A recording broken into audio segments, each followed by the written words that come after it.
Remember the last time you played a tabletop RPG and your friend cast the fireball spell, killing all the enemies and exploding your whole adventuring party? I know they say that living well is the best revenge. Well, how about you play as a living fireball spell and let revenge be the best revenge with Battlezoo Bestiary's Year of Titans. Once a month for the next year, you'll receive a unique playable species you won't find anywhere else for your D&D 5th Edition or Pathfinder 2e games. Now you can play as a living spell, a skillful cyclops, a wicked troll, or even a mighty kraken. And those are just the ones I can pronounce. An hair jar? It's pronounced ein hairyar. Say tires? It's satyrs. Okay, I think I got this one. Dual hand. Doulahan. It's a headless horseman from Irish folklore, you gigantic tit. Every month you'll receive a new PDF or Foundry VTT module, along with handmade battle maps, tokens for your virtual tabletop, both static and animated, and detailed in-world lore entries, allowing you to easily add these unique species to your next tabletop session. All this and more for less than a monthly Egg McMuffin. Delicious. Head on over to the link in the description to learn more, because if you sign up for the Kickstarter, you'll get a bonus species a year early, the Mighty Titan. That's 13 unique species throughout 2025 to amaze your friends and family. Now, if you'll excuse me, I have to call my dungeon master and tell them that I'm going to be playing as Godzilla from now on. Godzilla.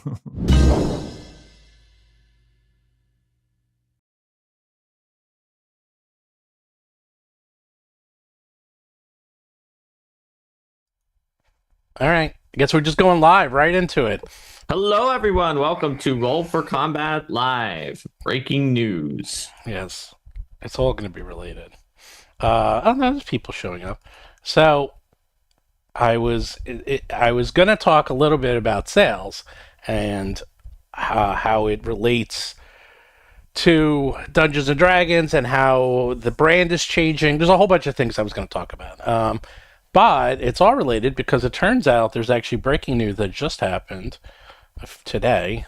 Let me find the tweet. Is that Dixon Dubo, who is he's like the relations manager for WoTC and the head of creator outreach at the very least. Yes, the head of creator outreach. He was let go today, and according to his tweet, which I just posted, is from him. It said, "Unfortunately, I was informed today my position at Wizards of the Coast has been impacted as part of a corporate reorganization. I've been laid off. More words will come later. For now, I am heartbroken." So I just provided the tweet, and this is kind of a big deal, and I'll tell you why. He was the person who basically talked to the YouTubers and the bloggers and did community outreach and organized everyone. And if they let him go, then I guess either they're giving it to someone else. Maybe they're deciding they want to use an outside PR firm or a very different strategy after the sort of way that the 2024 launch kind of. I'm sure Dixon didn't decide any of this, of course, but after the way that the 2024 launch had like all these different dates that people were getting it, and then that caused the actual launch to fizzle a little bit. Maybe they were trying to do something different, and then they restructured, and then they started firing people, or at least one person because of that. Well, he said there's a reorganization, but this comes on the heels of Chris Perkins also changing roles. Chris Perkins just changed from a game architect to creative director. Okay, but here's the thing. They're saying it's a corporate reorganization. You are reading, you poor innocent. You're such an innocent person, Mark. Reading this thinking, oh yeah, he decided to do that. Look, I've been at Paizo when people decided to do that. I've seen a senior developer change to a creative director, or even a designer change to a higher position that's a developer. Like, it happens all the time, Stephen. And I'm not saying that I'm sure that that's what happened this time, but it's a reasonable thing that happens. But is it also at the same time that someone else announces that there's a corporate reorganization and restructuring going on? Well, so here's what I would say. Based on, I have not at WoTC, to be clear, which could be different, but I have literal industry experience. Generally, what happens is you get this stasis where everything is stuck and people know that there are issues. They know that there are problems. Sometimes I propose ways that the structure of the company might change a little bit that I thought would help us deal with problems, and nothing happened. But then at some point, something happens and changes. Someone resigns, or in the case of WoTC, where it's more likely that they might fire people or do a shakeup happens.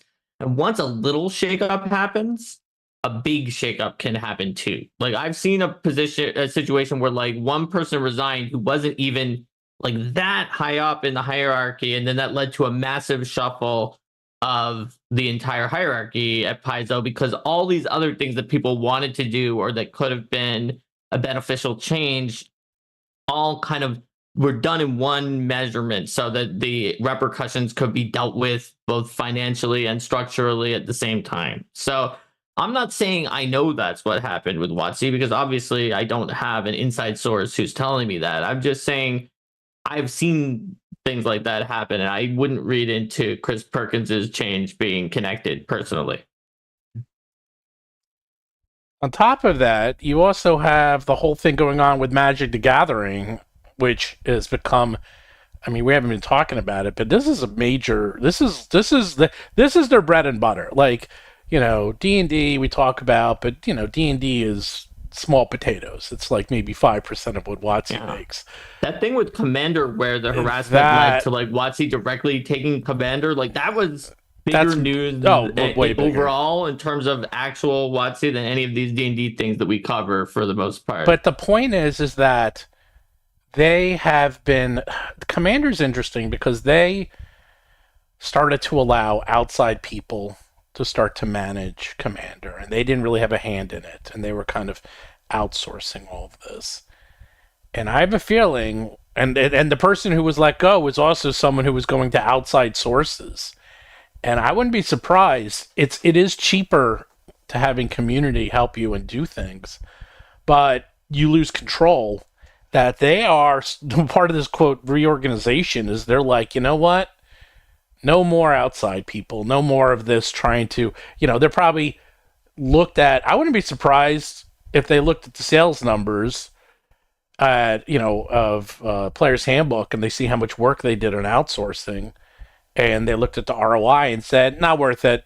Forget it. We're doing everything internally. You know, it's like the amount of work and the amount of effort that went into inviting people and flying people around and talking to them because plus the kerfluffles with the outreach, right? Like maybe they just don't want to deal with that, or they want to have a separate way of handling it. I don't think that's connected to the Commander thing because as far as I read into that news item, it was not that WoTC said, no, we want Commander, we're taking it back. It was that the outside group that handles Commander made changes that caused certain people who were like investing in cards as money to have their cards go down, and then they got death threats and credible threats of violence, and they were just like, we can't do this anymore. WoTC, please, we're giving it to you. Yes, and but so here's the it came point. From that direction. But that's not the point. The point is that these people are affecting the reputation of a WoTC product, which is Magic. And Magic has been dragged through the mud based on a decision that a third party made. And they probably realized, holy crap, why are we having them? This happens a lot. This happens all the time. Is that you have outside people. Okay, I'll give you a perfect example that just happened last week. The new movie Wicked is coming out, and there's 2 stars. And now, to say that this movie is highly anticipated is an understatement. This is one of the most successful Broadway shows of all time. It's been around for over 20 years. It's worldwide. It is one of the top. And people have been trying to make this movie for 10 years. I'm a big Broadway person. It's my son's favorite Broadway show. He's seen it a million times. And so now they're coming out with this Wicked movie. And a fan made art. So there's art of the poster from the Broadway show, and there's art of the movie. And the art of the movie shows the Wicked Witch staring right at you. and the art of the poster from the show has her brimmed down, and she's more mysterious. And you're not exactly sure. So literally, someone did fan art showing the movie poster depicted as the Broadway poster. That's it. And they did it. They didn't use AI. They just did it themselves. And then the star of Wicked, the witch, wrote. Okay, let me just tell you, it's actually kind of mind-boggling what she wrote. Wicked. Hold on, let me look this up. Wicked star. Everyone's talking about it. It's just gotten out of control. Is that? I mean, it's not like it's kind of taking over the industry press. Is that the woman who's playing the Wicked Witch wrote this long, very long, detailed post saying it was, quote, the worst thing she's ever seen, like, in her life. I was like, what? It's like, it's, I'm trying to find the exact quote, but she oh, here it is. She says, I think it says, this is the wildest, most offensive thing I have seen, equal to that awful AI of us fighting. Yeah, our but poster the point is an homage, not an imitation. To edit my face and hide my eyes is to erase me. This is just deeply hurtful. Right. First of all, what I see. Okay. First of all, you're an actor playing a role. It's not you. There's nothing to do with you. But the point is that this is getting so much bad press, and she is getting raked over the coals. And I guarantee the people who have spent hundreds of millions, and this is like the biggest movie this Thanksgiving by far, and she does this right now, and this has been happening all over Hollywood, is that these people, actors will say something and then destroy the brand, and they actually have clauses in their contracts where they can't do this, or they're actually not even allowed to use their, they're actually not even allowed to use social media because it's getting so bad. The point is that if they don't control 100% of the narrative for these gigantic brands, this can happen. And I'll be honest, I don't even know if I want to see it. Like, you think, what does it matter? It's still going to make billions of dollars. I don't know if it will, because I like Wicked. I've seen it 3 times. My son wants to see it. I'm actually so angry with this whole thing of how she's it's the worst thing she's ever really, like, it just comes off so self-centered. I'm like, you know what? I don't want to see this movie. I don't want to see her anymore. So my point is that this third party decided that these cards, which are very expensive, and a big part of Magic is buying and selling cards, okay? It is one of the core aspects. This isn't like some minor part of Magic, especially Commander. This is a massive part of Commander. And they decided by banning these cards, which are very expensive cards, it pretty much shook up the entire Magic financial scene. Big time. Like, it really messed it up. I've seen from Magic players, and I will admit that I've not played Magic in a long time. I think most Commander players think those cards should have been banned in the Commander format. You're right. Like, most people are in favor of the ones they chose to ban. They thought they were reasonable choices. But it's no longer. Okay, but here's the problem: is that, and this is what I'm going to get into later, is that there's the game Magic, and then there's the brand Magic. The game Magic, unfortunately, is long gone. Okay, when you become a multi-billion-dollar brand, you are no longer an innocent game that people were just playing. It's like, and that's really what happened. Like, even this, it's like, this might be her opinion on the Wicked poster, but this is a $1 billion movie, that they've been spending 20 years to make. And this is the first part of a 2-part movie.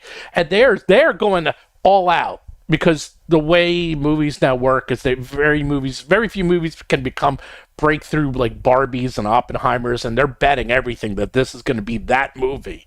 I guarantee her agents, and she's getting raked over the coals for doing that, like, big time. It's obviously not very, like, polite to, and like, it's just not a good idea for a public relations standpoint to take something that you don't know exactly where it's coming from and, like, really look at it in the worst possible light and go out after a fan like that. It gives a bad look. And you go after a fan. Like someone who was literally doing this out of love. And she even wrote saying, I did this out of love because I just wanted to make something. And she's like, it's the worst thing I've ever seen. Like, really? Oh my God. Like, talk about overreaction, And my point is, though, I don't think that's comparable to the people who were trying to run the Commander format. No. It's comparable in the sense that you have that the $1 billion brand can't have anybody outside of their circle of trust have any say in how the brand is run.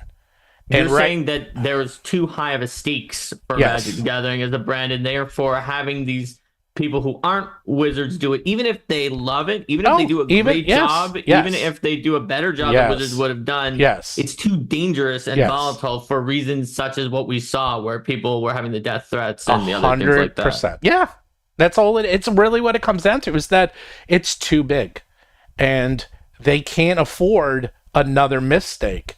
And I guarantee, this is the thing, it was done in best intentions, and they could have been, here's the thing, they could have been 100% right in everything they did. But that was Magic the game.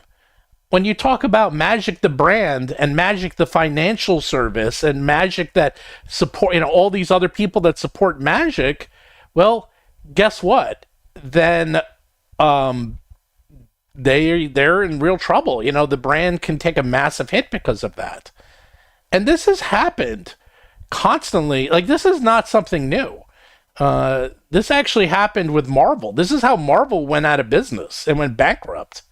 I mean, I don't know if anyone remembers this. So this happened. I've talked about it before on the show, but I'll give everyone a recap. About 26 years ago. About 26 years ago, when Marvel was just Marvel and they were nothing, and they were a publicly traded company, is that they decided that they weren't making enough money, that they needed to make more money, because when you're a publicly traded company, you always have to make more money. And one of the things they saw is that there was these people, there's basically the comic book makers sell to a distributor, and then the distributor sells to the comic book stores. So the comic book maker will sell to the distributor, and the distributor gets 10%. Okay? That's how it works. And Marvel said, you know what? Why are we giving away that 10%? Because there was only one distributor at the time, really, and that was it. And they said, you know what? I'm going to take that. Marvel bought out the distributor, and Marvel said, we will distribute all the comics, and we will take care of that. And because they thought, we'll make more money. We'll make 10% more money because we cut them out. And the people who were also running the distribution was a very small company. It was basically like a mom and pop shop. So they were like, we could do that. I mean, it's like pure profit. Well, it turned out that it was a mom and pop shop, and they had all these personal relationships with all these comic book stores, and they had sometimes people weren't paying on time. People were like trading. It was basically a barter system. Like, it really wasn't even payments. Marvel came in, bought them up, said, you need to pay us all these outstanding bills. The comic book shop said, well, we don't have the money. So Marvel then said, okay, well, then we will no longer send you comics because you can't pay us. So what happened? All the comic book stores went out of business. Okay? A lot of them went out of business. They basically destroyed their own distribution. And then what happened? Oh, Marvel went out of business. Okay? You can look this up. So would the applicable moral of this story pushed into these two examples be that with WoTC taking back Commander from this outside group that was running it, that they might make calls or decisions that they didn't realize about certain niche things in Commander that might throw things off, like Marvel did when they took things back? Or that if WoTC takes back the creator relation, that maybe there were things Dixon was doing that they're not going to know about, or different things that were arranged that are going to get thrown into disarray, like in the Marvel example? It could go either way. How we would say? Yeah, it can go either way. That's the point, is that there's an example. There's two examples. There's examples of sometimes things are brought in-house, and then they have complete control, and it loses the personality, it loses the personal touch. I mean, I see that all the time. especially in this corporate world. It's like the personal touch, especially with the advent of social media and the internet and being able to work from home and remotely. Just, things are different now. And it can go the way of WoTC's so big and makes so much money that it won't really affect them too much. Or it can go the route of Marvel, which is that they accidentally start killing off all the shops that sell Magic the Gathering, and then they start killing off Friday Night Magic, and maybe they don't care. You see, here's the difference. Back then, the only place to buy comic books was comic book shops. So they were basically killing off their only distribution channel. That was 25 years ago. Nowadays, the distribution channels are online, okay? You have, there's so many places to buy these books, and they own the online marketplace. So let's just say that they being WoTC, kills off Magic the Gathering stores. They kill off Friday Night Magic. They kill off even the tournament which scene. they obviously aren't going to do, but let's say, for example, that they choose to do this, right? Say they even choose to do it. They don't care because they have Magic Online and they make way more money on Magic. That's where they make all their money. They make all their money on Magic Online. And I don't even think they'll even care. They'll just say, all right, well, I guess we don't have to print as many cards anymore. It's like we don't have to worry about all that kerfuffle because that's a huge pain in the neck. And that's caused us nothing but trouble. Now we control every aspect of it. And I have a feeling that they are really they're circling the wagons and bringing everything in because they want to control all aspects. And I didn't mention this. So when I was at Gen Con, there was a whole bunch of things that was going to be happening now being October, for Wizards of the Coast and D&D. So I went to that event in August, and I was talking to everyone there, and there was supposed to be like all this stuff coming out now. I'm not going to say what, but there was supposed to be a lot of fanfare and things coming out and digital tools and all this. Nothing has come out. Nothing. And I'm just actually kind of wondering, like, what's going on? Like, it seems like they come out with the books and they have some videos, and that's kind of it. Like, where was all that stuff they were talking about that was supposed to be coming out? And I don't know. I mean, I don't even know. What were they saying was coming out that didn't? I'm trying to think what I can publicly say. Fair enough. If you can't publicly say, then you can't publicly say. Well, some of it. But... Well, okay. Well, they were supposed to be coming out with a beta test for their the D&D VTT. That's supposed to be out. Actually, was supposed to be out in October.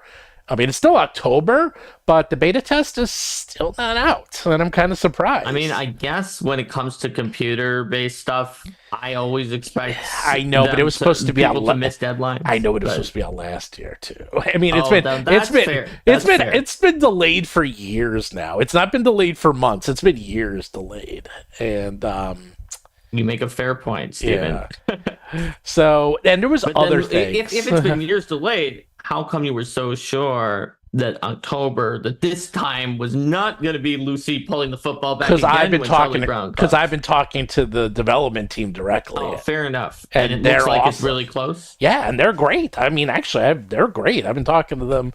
It's just a picture of me having dinner with them at what's it, Max and Izzy's, or Izzy's Max's, whatever that place is. Izzy's and Mike's or something like that? Whatever it is. Yeah, the one in Gen Con.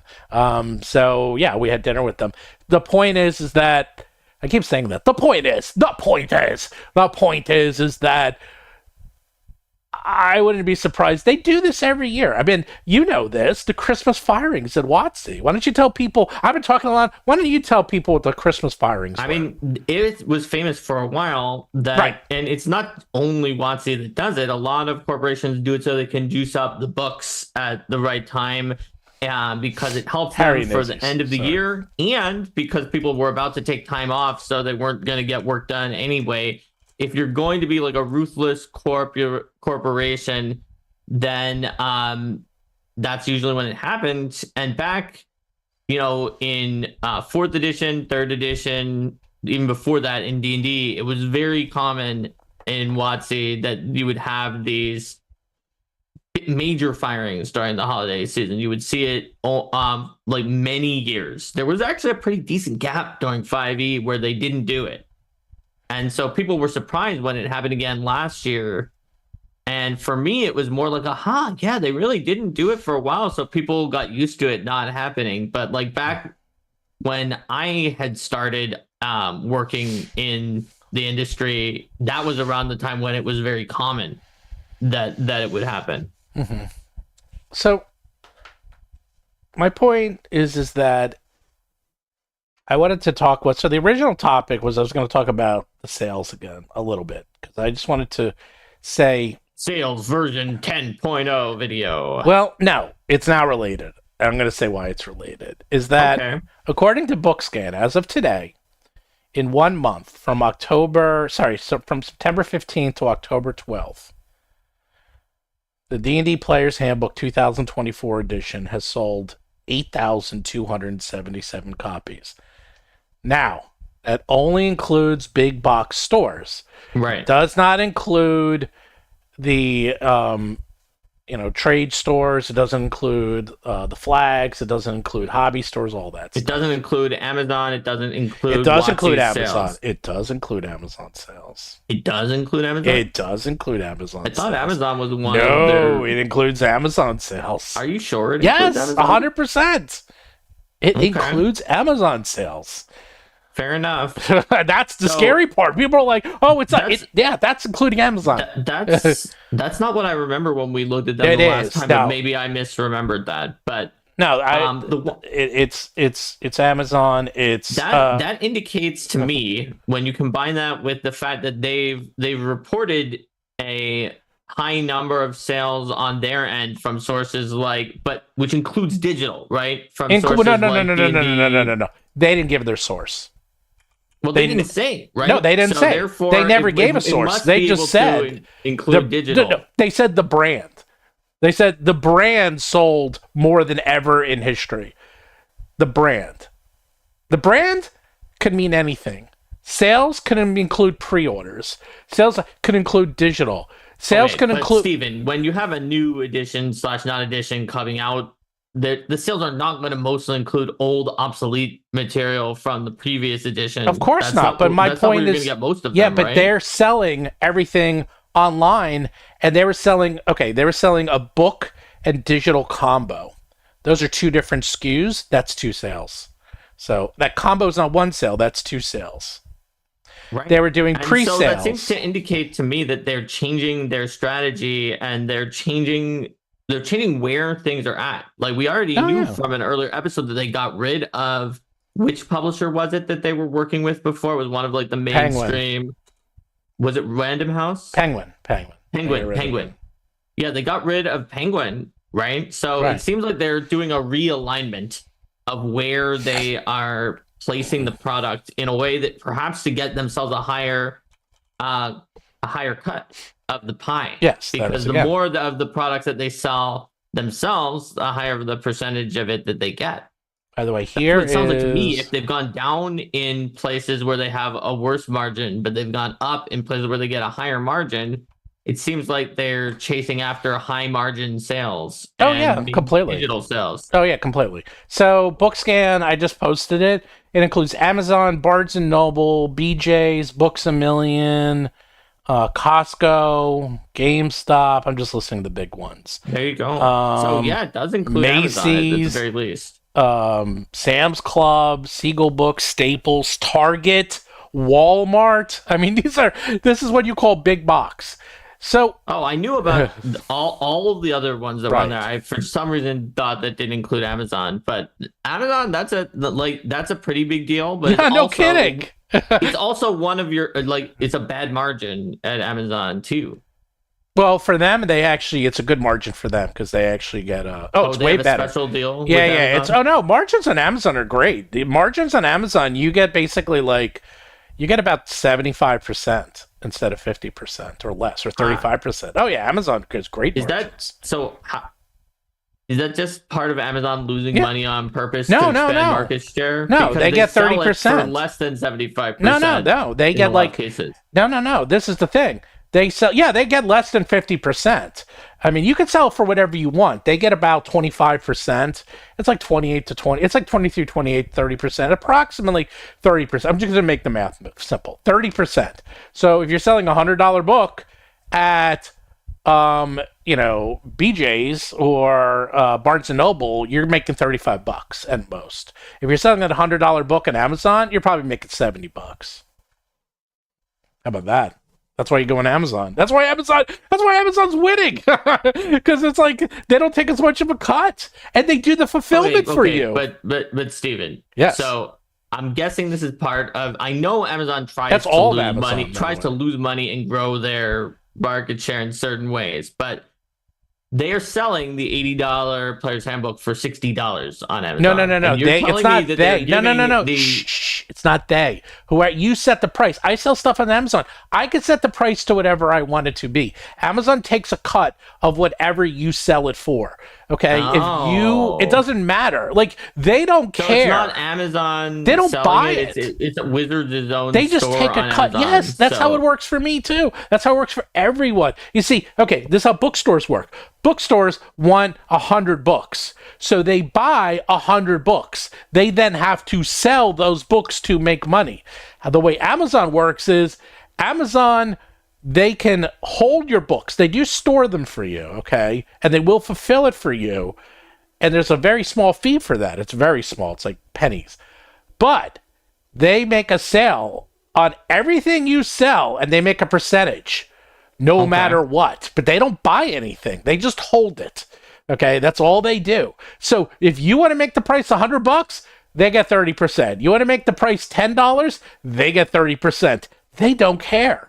Got it. So you set the price. 10% discount right now on it. That would be 10%. That was, and then they would get 75% of 90%. Yes. On Amazon, whereas they would get, which is 67%. That's still much better than getting 50% or even 40% through distribution. And that's also why Amazon is able to, undercut everyone, because I'm making more money on Amazon. Therefore, I can make my price even lower.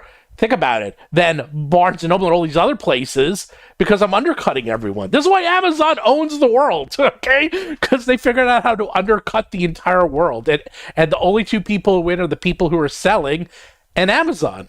There you go. In fact, they actually have tools on there that if anyone sells it lower than you, then you automatically have your price go down to match or go lower. It's insane. And then there's even advertising. Then you could advertise. You could pay for advertising on Amazon. It's nuts. Wait, hold on. Are you saying that, like, you, Steven, you have Jewel of the Indigo Isles up there for whatever you do, then I decide I want to sell my one copy that you gave me for $5. There's a tool on Amazon that will force you, Steven, to have all yours go down to $5? No, what I do is I say match it up to a certain price. Oh, okay. So there's a lot. The tools are very complex. So you can tell it not to do that if it's some kind of ridiculous amount. Yeah, no, I can tell it not to do that. I could say match it up to, say, $40. Like if it's like, okay, if it goes, I'm not going to go lower than this amount. But I'm definitely not selling my Jewel of the Indigo Isles for $5. Just telling everybody. Well, the thing is, other people do sell my books, and I see them. And they have them, like, I know what, I'm like, to me, I don't care because they're selling my book. So whether they sell it, I still get paid. So I'm like, I don't care how you sell it. Like, you're making less money. So I'm still making the money, whether you sell through Amazon or sell through me. So them cutting it so low, it's almost not worth it for me to bother putting it on Amazon because I have to still then undercut almost myself. So I'm like, let them undercut. Let them sell it really low because I get paid either way. So that's the other thing, you see. So what are we talking about? Oh, we're talking about sales. So yeah, we're talking about sales, and we're talking about where the sales are. And it sounds like to me that this indicates a realignment. It's a realignment. It's a new. It's obviously a new strategy that's digitally focused, right? And that's focused on their other sales venues. Pretty obviously focused on Beyond as a venue and direct sales. So it makes me wonder if they're getting rid of people who are. So this was someone who physically met with people at conventions and physically worked with other creators and YouTubers and bloggers. Okay, this person, Dixon, who was let go. So what does that mean? Does that mean, are they going to still be going to the Gen Cons? Because remember, this is what happened. They used to go to Gen Con. They used to go to all the conventions. And then they stopped. And I guarantee I know why. Because they probably saw it and did the ROI, they looked return on investment and said, you know what? It's not worth it. Like, especially when you get to a certain point, it's like when they're worth, a couple $1 million, yeah, it was probably worth it. You're worth hundreds of millions of dollars. Like, there's a point where it's just not, you just can't get a return. There's no return. Or the return is so small, it doesn't matter. My guess is you've talked a few times, and you're right, about the time when they went down to a skeleton crew on Dungeons and Dragons overall. My guess is that during those lean times, at some point, they were just like, we're just in a skeleton crew. We're just trying it. We want to keep the brand. We're not going to do this. And then at that point, they would have gotten data about what happened when they didn't go there. And my guess is that data showed that they didn't lose that much, right? Because a lot of people go to these conventions because they have this belief that if they don't, that the data is going to show that they're going to be like, it's going to be really bad, right? That it was really important.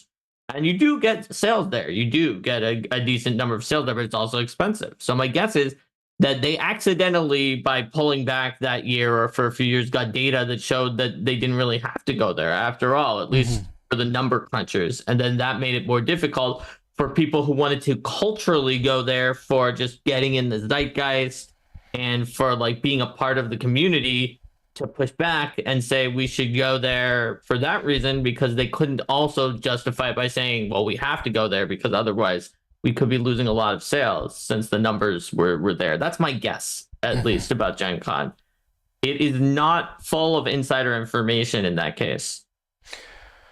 My guess is, while you were talking, I was thinking, like, so if I was president, if they brought me in, because the person they brought in was from Blizzard. Right. And I know a lot about Blizzard, and I know a lot about some of the history of what happened there.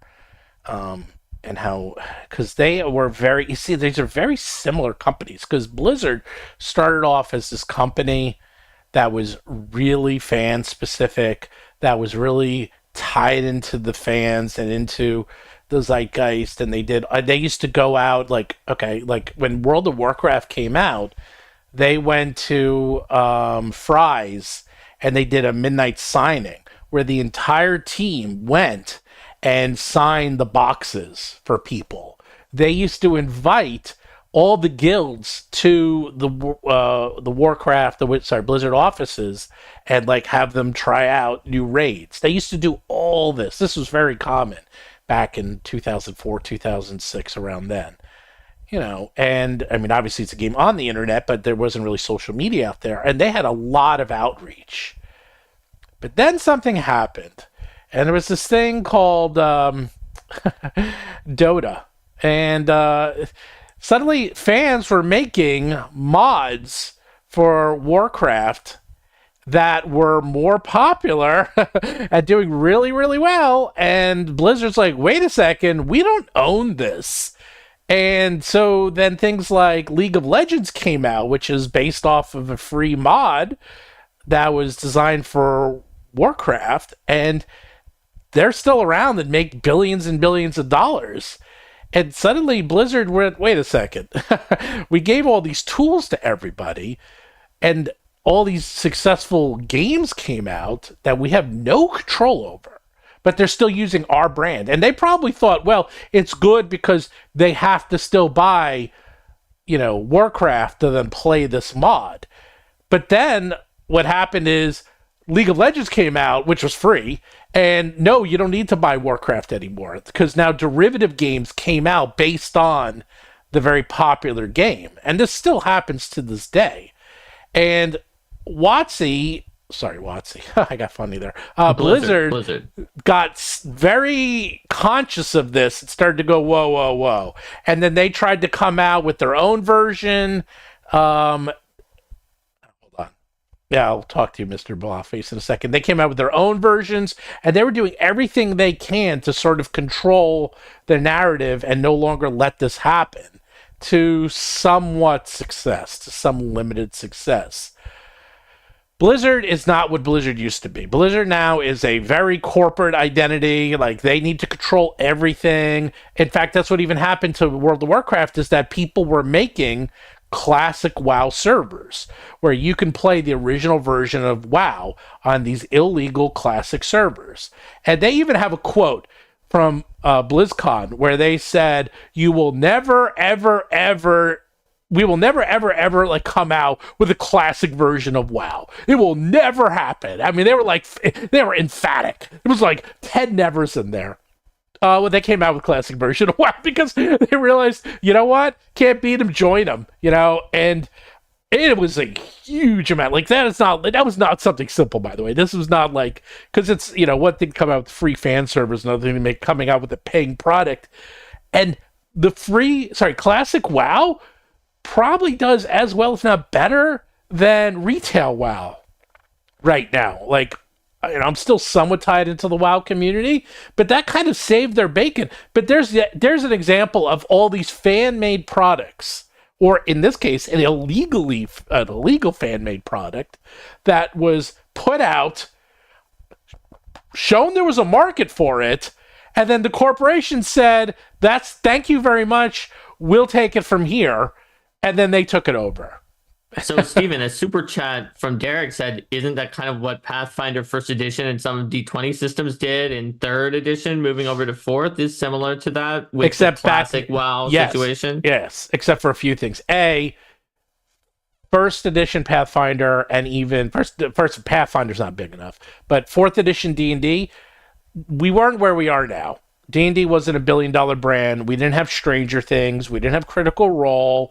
We didn't have the online VTT tools that we have now. We didn't have the online presence in COVID, which basically made everyone very comfortable doing everything online and never ever leaving their house. And suddenly the marketplace changed from you need to physically go buy things to you don't need to ever leave your house and don't own anything ever again. So the market in just 4 years has completely changed. It is very, very different.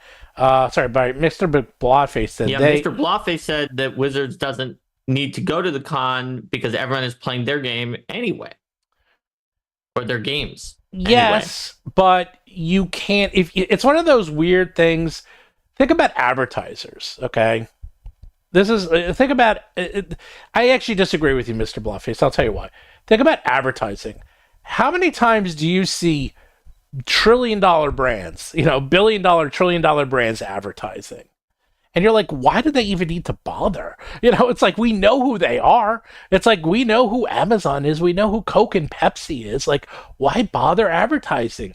Because if you don't put your brand forward, someone else can take up the space, or someone else can swoop in, or something can happen.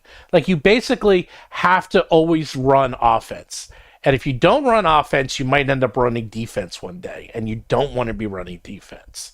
So it's sort of a strategy of, do we really need to be spending millions or billions of dollars on advertising on our trillion-dollar brand?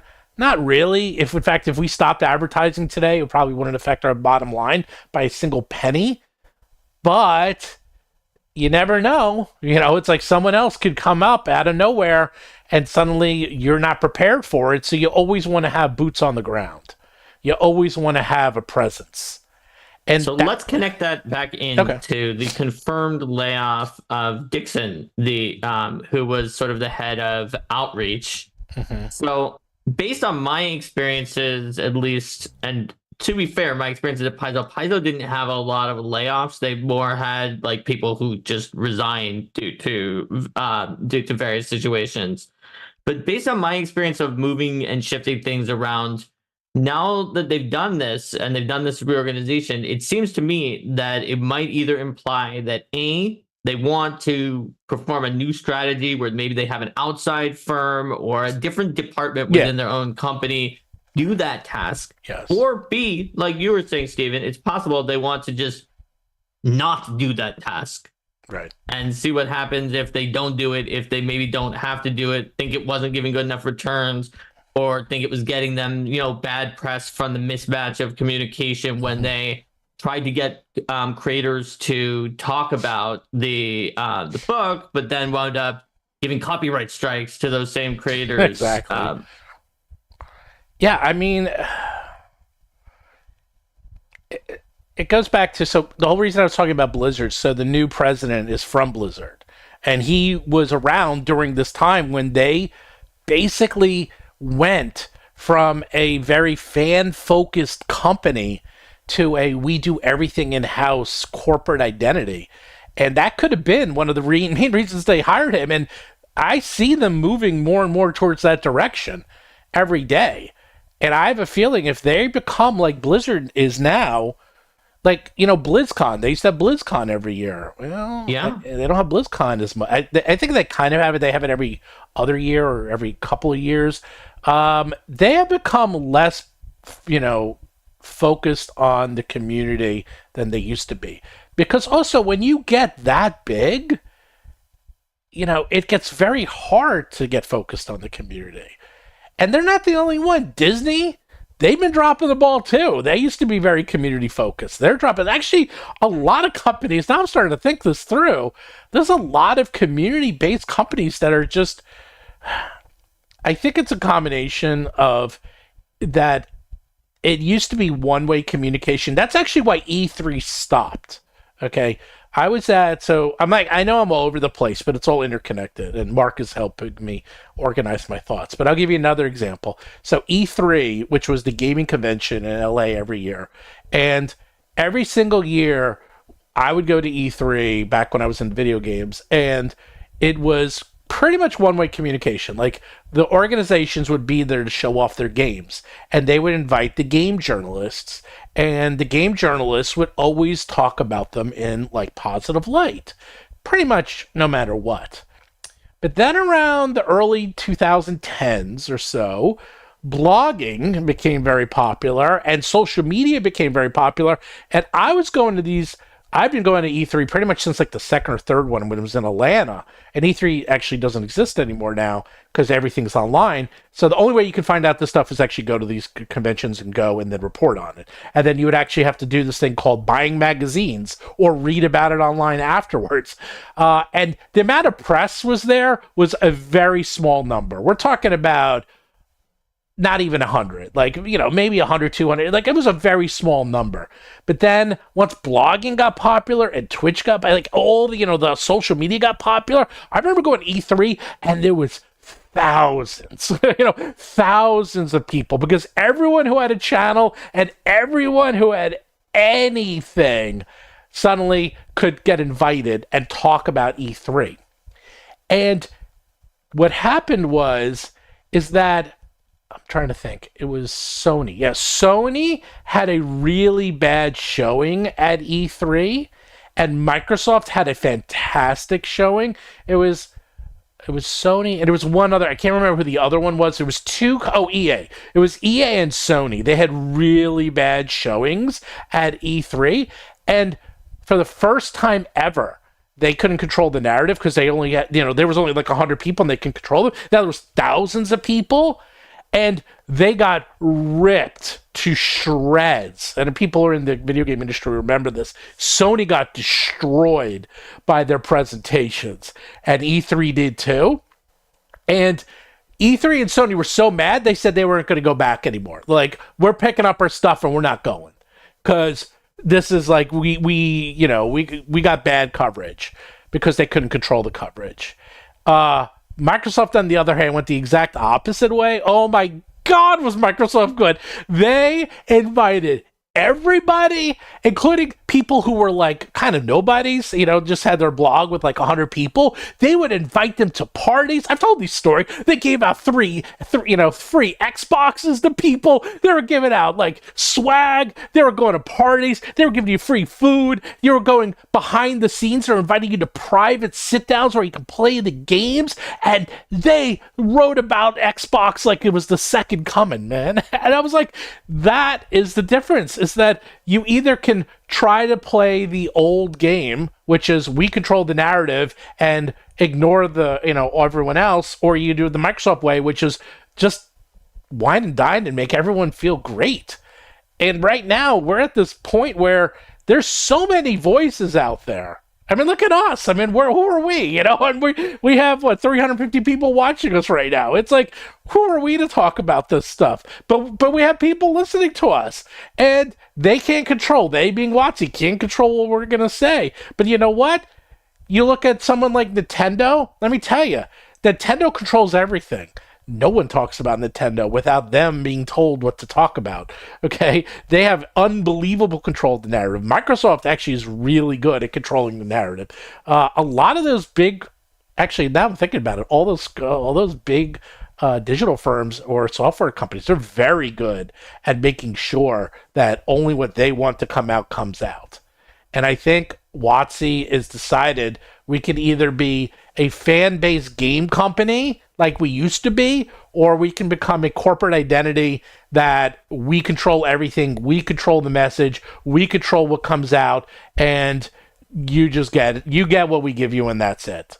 And we're not going to the cons anymore. If we're giving very restrictive material. We're going to be very controlled on our messaging and what we give out. And that's it. Mark is writing. I'm actually looking through the chats. Oh, he's looking through the chats. I have not looked through any of the chats. Let's see. No, I mean, we've been bringing in some of the things that people were talking about up until this point and moving back through this topic. And well, Nintendo controls everything in terms of their brand. Like, good luck. Try to put up a Let's Play and see how fast that gets taken down. Try to put up anything that's... Nintendo is notorious for this. Like, they're the most litigious company, and they go after... It doesn't matter how big you are or how small you are, they will go after you, because they have unbelievable control over their brands. Like, you can't even call it Let's Play, because they came up with the term, and if you say Let's Play, they will go after you on YouTube very fast. So, anyhow. Yeah, I mean, that makes sense. And what do you think this means in terms of their overall strategy, Stephen? Do you think it means they're going to outsource or send it to a different department of WoTC? Because they're probably not going to just rehire a different person to replace the position they fired. Or do you think that they're going to just sort of not do this kind of outreach for a while and see what happens? I think they're going to go back to the old way. Is that they have all these videos that come out. All the videos that they have that come out are internal videos. Okay. If you notice, they're all, they're being interviewed by their own staff. It's like Chris Perkins is being interviewed by another member. They're making a lot of internal videos now. Right. So you think they're going to be more focused on that and just be like, we're not going to worry about outreaching to the external creators. They'll do it anyway. They probably assume. No, they'll talk about us anyway. Nope. At some point. Nope. No. Nope. I got a call. I got one of my famous 100% correct calls. Let's see if this one's okay. Are you ready? Okay. So, Smike Eye said that basically how Disney has a yearly conference called D4 where you can go. It's basically love for Disney, and you go and they give you amazing stuff, because people who love Disney, as people who watch this channel know, I'm not big into Disney, but I'm very fascinated by the company and how they run it, because Disney is basically the 51st state of the United States. The second biggest military spend in the United States is Disney. They have their own power plants. They have their own police force. They have their own governments. Like, they are a force sometimes. Like, they're bigger than Rhode Island. Okay, they are insane. Is Disney the 51st state, or are they like the 48th or 49th state, and some of the other states get pretty pushed much down? Yeah, pretty much. Oh, they're bigger than Wyoming. Like, way bigger than. Oh, wait. Like, yeah. In fact, they're probably like the 40th biggest state if you did by population. I mean, it's insane. They are. If you go to Disney World, because they own everything in Disney World. Like, even the signs, like even the road signs are different. And you notice it because they own it. They own everything there. They can do whatever they want. They have their own, government. It's kind of mind-boggling that people don't talk about this more. But so Disney has this thing called D4, which is huge fest. And people, they get all this good press out of it because they control it. They didn't lose Remedy Creek, by the way. One Owl. They lost Remedy Creek when the last living monarch dies or something. They put it in a poison pill, so they sort of lost it. They lost complete control. They have a little bit of governance, but the governance they managed to. The Disney lawyers ran circles over the state of Florida. If you look into it, they did it wasn't even close. Anyhow, that's another topic. What was I saying? Oh, is that so? We have BlizzCon, we have D4. There used to be, because I went to it. There used to be a Dungeons and Dragons convention. It wasn't very big, okay. And the last one I went to was in Washington D.C. of all places, but everyone was there. And I mean, it was a couple hundred people, and it was just D&D, nothing but D&D. Everyone from the team was there. They had Elmore was there. They had some of the artists were there, and all we did was talk and play D&D. It was a D&D love fest. It basically was PaizoCon. Remember PaizoCon? It was basically PaizoCon, but just for D&D. Well, I wouldn't be surprised, especially if they did it with Critical Role or some of the bigger podcasts out there. They do their own convention and they control everything, and they do a yearly or semi-yearly convention where they, you can go and they'll invite people and you'll be able to watch Critical Role and you'll be able to watch, all the YouTubers and watch, Twitch does this too. Twitch has their own convention. Is that they basically have, a completely controlled convention that allows them both to promote their products, sell their products, and have a happiest place on earth where everyone is there touting the message and it looks great. So there you go. So I have a feeling PaizoCon. That's your prediction. They're going to replace Dixon's spot with creating some kind of PaizoCon style. No, not replace the spot. Is that they're going to replace the strategy. The funding and strategy yes. would have previously gone into that spot. Yes. They're going to they'll make their own convention. Centralize it more into this one sort of PR blitz convention, and then probably assume that people are going to make videos about them anyway because they're Dungeons and Dragons, even if they don't have someone who's out there asking people to make the videos. Yeah. And this way they control all aspects. And because they have these shows, they can just, invite all these people to, do actual plays, and people will show up just to even see that. So there you go.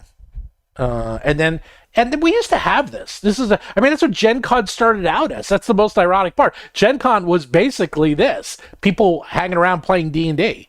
And it used to be just that. And then I still remember the days when the Sagamore Ballroom was nothing but Dungeons and Dragons. Do you remember? Did you go to Gen Con back then? I remember when the Sagamore was only D&D, and I remember when the Sagamore was only Pathfinder. Yeah, well, then it was just, but I remember, and they had the castle. Like D&D, yeah, Gen Con started for D&D, and it was just D&D. And then it kept growing and growing and growing. And that's why everyone was so weirded out by it. It's like Gen Con and D&D sort of were hand in hand, so when they left, it was kind of weird, because it's like, okay, I guess they're not this anymore. So I wouldn't be surprised they start their own convention, and it's only D&D, and no one else is invited. It's not open, it's invite only. There will be tables there, but the tables will only be for the partners. And I'm going to tell you why. So when I was at Gen Con and I went to that event, they had tables there. So there was a ballroom where we watched the convention. There was food and drink, but then around the edges were all their partners. So Hit Point Press was there. I forgot who else was there, but it was all the partners had their own tables. So it was basically, if you're a partner, you were there. So just do the same thing. They're like, okay, if you're an official partner with us, then you can come to this convention, and this is what you can sell. And of course, it'll only be D&D products. You won't be selling anything else. And on top of that, if anyone else is coming out with D&D products, whether it's pop vinyls or it's, movies or whatever, they can come and hawk those brands. So it's D&D and only D&D. I think that's what I would do. And that way you get one time of the year, you do it during the summer, and suddenly also it gets interesting because people have to decide, well, am I going to go to Gen Con or Origins or D&D Con? It's going to be called D&D Con, by the way. We'll see how accurate I am. So now your 100% prediction is getting specific enough to actually name what the convention will be called. Dude, I said, so when I was talking to Blizzard and they told me what they were making, this single, MMO world, and I'm like, and I swear to God, John Stats was there. He could back me up. He saw this happen. I said, "Oh, it's like World of Warcraft," and he goes, "That's what we're calling it." And he goes, "And do you know what that stands for?" And I go, "WoW." And he goes, "Yeah." I was like, "Okay." And they're all so excited over that. So I was like, "So yeah, I'd call it D&D Con. D&D Con. There you go." But the point is, like, if you could only go to a certain number, to be 100% accurate, they will have to also call it that. We'll see. We'll see. We'll see. You know what? Your predictions are scarily accurate sometimes. Most times. But no, because I'm just going through it. Like, that's what's happening right now, and that's what I would do because it's actually very good for them. Because if they're going to spend this money, which they're going to. So for them to set up all these, like they're going to be at PAX, they've been at Gen Con, they've been going to some of these big cons. It's not cheap, okay? It's actually pretty expensive. Like this way, okay, they're spending, more money, but they can actually make money instead. And they control the narrative. They get tons of press. To them, it's a PR move. And this way they do it once a year. And again, this is what Disney does. And it works really well for Disney, actually. By the way, I do go to PAX Unplugged. I'll be there. Basically, if you see me at PAX Unplugged, it's usually me, Professor Dungeon Master, and Bob World Builder hanging out. And whoever else we can find. Whoever else is hanging out, we'll be hanging out with them. But usually, someone said they called, because me and Professor Dungeon Master hung out so much that they were calling us frickin' frack. By the way, I heard that, so I was like, who's frickin', who's frack? But whatever. We hang out a lot. We're very friendly with each other, so.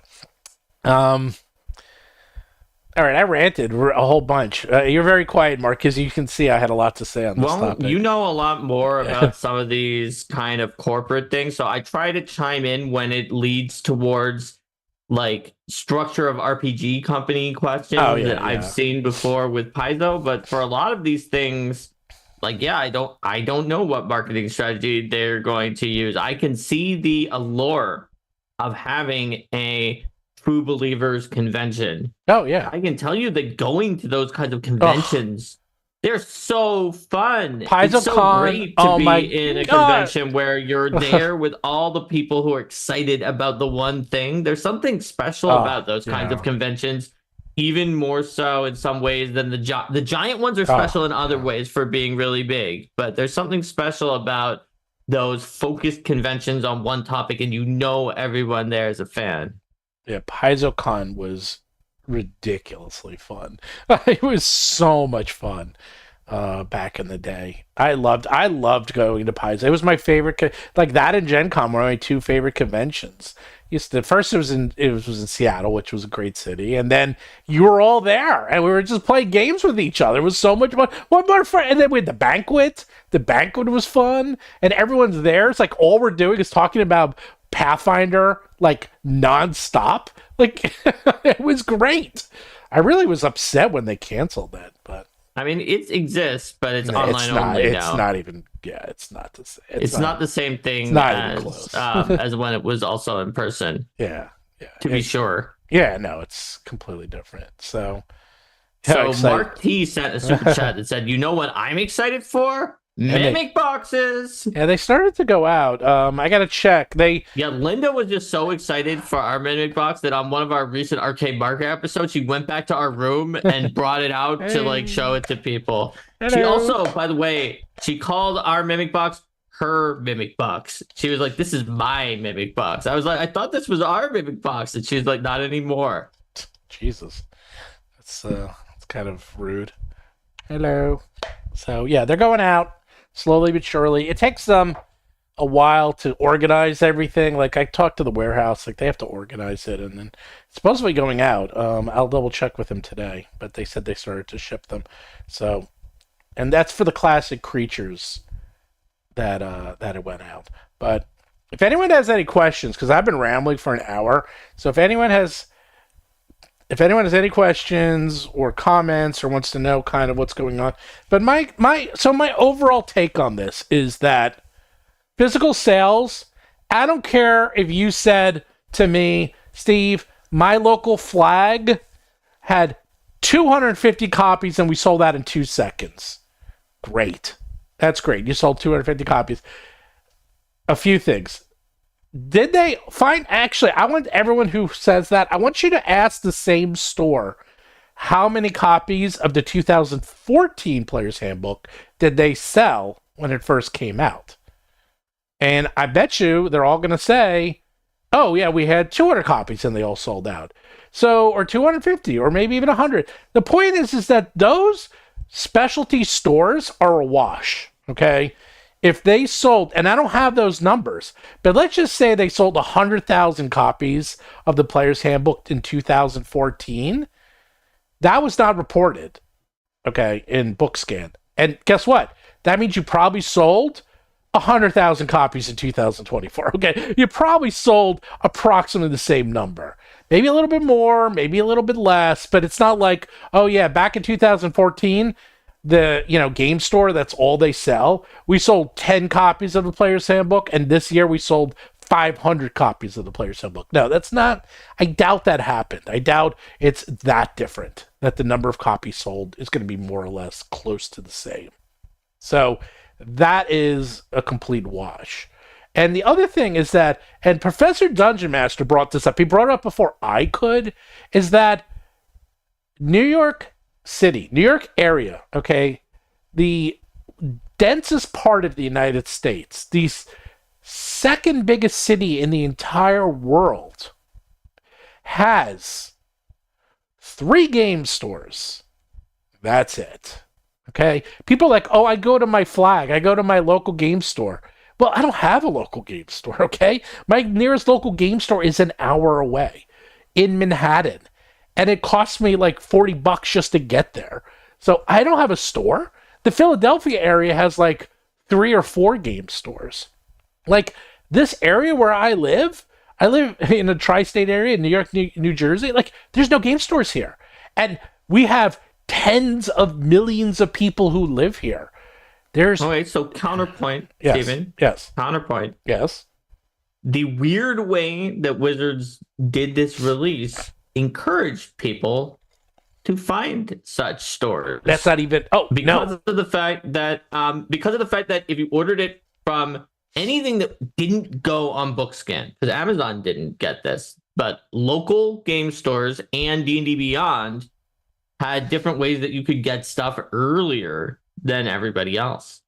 And so I even know this because I typically don't go to in-person game stores, right? Right. But before we realized you were going to get the world's highest supply of Player's Handbooks known to human existence, you told me, find a local game store so that you can get an early copy of this. And I had to look around, and I found there were some that I didn't know about that were in the area. But the point is that because of the way Wizards did this launch, they actually encourage people to buy them from exactly the same places that aren't on BookScan. That's what they were literally incentivizing. So is it that shocking that a lot of the sales went to places that were not on BookScan when they were trying to get them to go to places where not on BookScan by giving it early?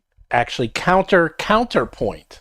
Okay. Is that you can't buy the book at Target, you can't buy the book at Walmart, and it was very limited supply at Barnes & Noble. So they purposely made that this is very smart. This is something I said. If they were trying to make it that the book is still available, but there's only 2 places you can buy it, or 3. You either buy it from your local game store, you buy it on Amazon, or you can buy it from WoTC directly. And these sales numbers pretty much support that, is that they sold 8,000 copies of the Player's Handbook in 1 month. Did they really sell? No, of course not. They've sold hundreds of thousands of copies, but they're not on Amazon anymore, and they're not at Target, and they're not at Walmart, okay? They're not at any of the big box stores. They're at 2 places. You either are buying them from your local game store, which a lot of people are doing. Heck, that's where I got my special edition copy. Okay, I bought it. I was in the city, so I went and I bought it. I got it. Or you buy it from WoTC Direct, because what do you know? They were running a special that you get the digital version, and you get the physical version, and you get some free stuff, and it's discounted. Of course, they, that's what I'm saying. It's they carefully starving. Sales. Oh yeah. I don't think the thing you were saying is right, but I don't think it was a counterpoint, because it's kind of similar to the thing I was saying. No, it was similar. It was actually similar. So it's that counterpoint. It's more like you're correct, is that they're very carefully starving off the sales they were smart by not starving off the sales to the flags, because that would have been a PR disaster. So instead, they're starving off the sales to the big box stores. Yeah. And one of the reasons is because they remarketed it as a toy. And you know what? I agree with you. Yeah. I think, but the only thing I would partially disagree with is casting it as like a failure to sell, when instead it's a success to pivot in starving off the ssales to certain places where they were getting worse margins, where it could be returned to 100%. Them because it didn't count as a game. It didn't count as a toy, it counted as a book, and all sorts of other things. Yeah. It sounds to me like it's a successful pivot. Oh, I guarantee it was completely successful. What's so shocking is that just 2 years ago, I mean, even on this channel, I was having discussions with other publishers that are like, there is no way, okay, that people are not going to buy books anymore. There's no way people are going online and digital only. No way. And I was always taking the position that I hate to break it to you, but they're all going online. And it was a combination of COVID, and quite frankly, I have my own personal sales numbers from Roll for Combat. I know how many of my books are sold online versus in person. And let me tell you, it's not even close. Okay, it's like, and it's only accelerating. I mean, the online on sales, the Kickstarters, they're decent number that want the hardcover. But then after that, it sounds like most of the people are getting them digitally. Yeah. And on top of that, you have shipping costs, which have increased 100% in 3 years, that I have zero control over. Okay? It's that people are, the number one complaint I always get is shipping. And I'm like, I have no control over it. And it gets even worse if you live overseas, because then you have VAT and you have taxes, because they being the foreign governments or European governments, they don't want people like me shipping products from the United States into their countries, because then they don't see the sale, so then they collect tax on it. So basically, all these companies and everyone is doing everything in their power to make it as difficult as possible and as expensive as possible for you to have physical products anymore. And when you have things like books and digital and products that are pretty easy to make digital, that's what happens. And obviously, some of these VATs and some of these taxes are more geared towards things like couches or cars or furniture, physical items that you can't use in a digital environment. But the side effect is that things like books and toys are being affected, which means that's why more and more of them are going to a digital component, because not only is it less headache for someone like me who has to deal with, or any publisher who has to deal with all this physical shipping, but then you have online sales, which are incredibly profitable. You can actually sell the same product for less, and you have the entire world at your disposal it's very easy. It's a much easier to do. There is a downside. You got to keep updating it, which no one talks about that aspect. By the way, it's like never ever. You have to continuously, forever update your product if you want to be good at it. So there we go. Yeah, especially as like the venue where you're putting your project does updates, so that even though your product was fine before, you now have to update to match with them and other things like that. Yeah, and I mean, even look at Barnes and Noble. I mean, you read books, right? Like non-RPG books. Usually digitally. Okay. I collect RPG books, but usually for after my like paperback and hardback book collection, a lot of it got burned up. I've been reading books digitally from then on, mostly, other than RPG books. So Juno says, I'm a little confused how VAT works. Tell me how VAT works. Because the way VAT works for me is I send out books to people, and then they have to go down to the post office and pay tax on it before they can get their books. And that's how it works. So it's basically, and if I was shipping from within the country, they don't. But unfortunately, I can't set up European distribution because it's incredibly expensive. So for someone like me, I'm just too small. So anyhow. Yeah. Someone was asking in chat about whatever happened to the Pathfinder adventure card game, which is totally unrelated to WoTC letting Dixon go and doing the reorganization, but is an interesting business thing. Where if I don't know if people are aware of the Pathfinder adventure card game, but I will say it is an extremely fun game that you might enjoy if you like cooperative games that like use cards and have a feel for a tabletop RPG style experience. And its initial release was a smashing success that then kind of went over into a quagmire, I think, due to a business model that treated it too similarly to an RPG, where it had subscriptions with like very routinely released content, which was good content. I played it, and every new expansion box was better than the last and different than the last, but I think improved. But the problem is they just put out so much content that I think they flooded the market with how much there was, and that's probably what it was. That's my guess anyway. I'm not a business guy. I am a games guy. So that's what I think. Yeah, to that person who asked in chat. Well, I think also just the industry changed. Like it was card games were kind of big for a while. Card games were just, it was at the right time. I loved that game, but it got out of control. Like there was just too many.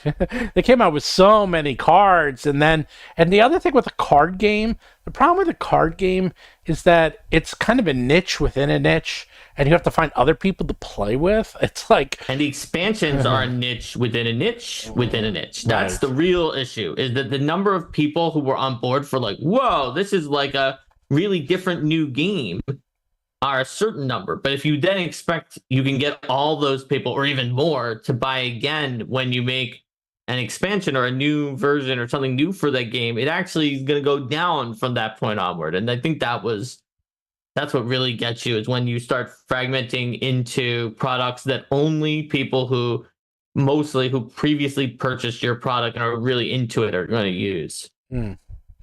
Yeah, I mean, the card game would have been there is a digital version of the card game, and I actually played it quite a bit. That's a product that would just be better as a digital product. And also, it physically got expensive. I mean, after the pandemic, there basically is life before the pandemic and now after the pandemic. Is that everything got more expensive. Paper got more expensive, shipping got more expensive, and all these products that you were selling for maybe $50, you now have to sell for $80. And maybe you would spend $50 for a card game, but probably not $80 for a card game or $100 for a card game, And they just are better at digital products. And there's a lot of products. I mean, if you look around the landscape, there's a lot of physical products that have gone, they're either become more expensive or they have just disappeared. In fact, I mean, I know I won't get into that, but it's like obviously after COVID, there was worldwide inflation and things went up, but I mean it's really gotten to the point. It's like our upcoming Year of Titans, where you get 13 ancestries, basically it's about $60, and you get tokens and you get animated tokens and you get maps. I was like, you're basically getting hundreds of products for pennies. It's like when you pay, you could basically get a cup of coffee once per month and get what we're giving you. It's got it to like I didn't raise the price, so I was like, I'm like, it's getting pretty cheap. Like it used to be, like I remember the first time when I stepped into a cab. This was a while ago, and it was $30 to go from New York City to JFK. It was a flat rate, and I was like, oh my god, and it was like very expensive. I was like, that's a lot, $30. And then eventually they upgraded it to like $35. Yeah, well now when I go to JFK, when I go to the airport, it's like over $100. It's over $100. I'm like, it's crazy. Yeah. It's like, and that wasn't that long ago. It's like the prices have just gone insane. And that's even, I'm thinking, it's like, yeah, it's, if you look at it as one price, but it's like, if you go by... You're getting to the point where that can wind up being close to as expensive as the flight that you took from JFK to like an entirely different state. It does. In fact, that's the trick. That's shrinkflation. Because shrinkflation is that people are so sensitive to price increases that everything is getting smaller. So they keep the pricing the same, but they keep everything, they make all the packaging smaller. And here's a perfect example, as I remember. So I would get, because I have kids, we would get, string cheese. So the string cheese used to be a certain size. And we got string cheese, and I was like, wait a second, it's smaller. I guarantee this is smaller. Like I knew it was smaller. Here's the thing: the shrink wrap for the string cheese was the same size, and it used to go end to end. And now the cheese only takes up like 70% of the packaging, but the packaging never changed because it's a lot of money to change that. And I was like, whoa, the packaging is still the same size. But the string cheese is way smaller, and they still are selling you the same number for the same price. They're just decreasing it. So, yeah, everything is getting shrunk down. Heck, even sodas, because I used to get bottles of Diet Coke, and they would be 20-ounce bottles, and they very quietly made them 16-ounce bottles, and it's the same price. So I'm like, yeah. So, anyhow. My point is that physical products everywhere in this world have gotten very expensive, and it's never going to go down. That's the other problem. It's like people are like, oh, we'll go down. It just never will, because that's deflation, and deflation is actually bad. So we're kind of stuck with this forever. It almost never happens. I remember it's extremely rare. Was it a couple years ago that the Chinese real estate market had a sudden deflation, and people were panicking when it happened. Well, what happened is the Chinese market did have deflation, and the Chinese government has been stepping in and buying billions, if not trillions of dollars of real estate. They're artificially propping it up. And that's still going on today. Interesting side, my son just came back from being in China for 2 weeks, and he traveled all over. He was he was singing there with his chorus group.